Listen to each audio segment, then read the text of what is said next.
इस वक्त बड़ी खबर आ रही है। बांडीपुरा पुलिस ने बड़ी कार्रवाई अंजाम दी है। लश्कर तैयबा के एक दहशतगर्द को गिरफ्तार किया पुलिस ने। 2 दस्ती बमों समेत ये मिलिटेंट गिरफ्तार किए गए हैं। खुफिया जानकारी की बुनियाद पर पुलिस ने एक कार्रवाई की थी, जिसमें बांडीपुरा पुलिस ने बड़ी कार्रवाई की है। लश्कर तैयबा के एक दहशतगर्द को गिरफ्तार किया है और इस दहशतगर्द के पास से 2 दस्ती बम समेत बम भी मिले हैं। खुफिया जानकारी की बुनियाद पर पुलिस ने यह कार्रवाई की थी।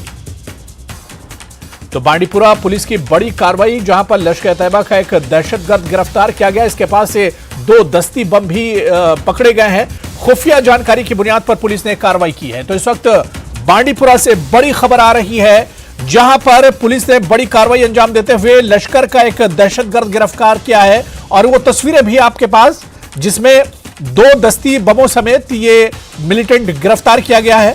खुफिया जानकारी की बुनियाद पर पुलिस ने यह कार्रवाई अंजाम दी थी और मिलिटेंट को धर दबोचा किया है। इसका ताल्लुक लश्कर तैयबा से बताया जाता है, जिसके पास 2 दस्ती बम भी दस्तयाब हुए हैं।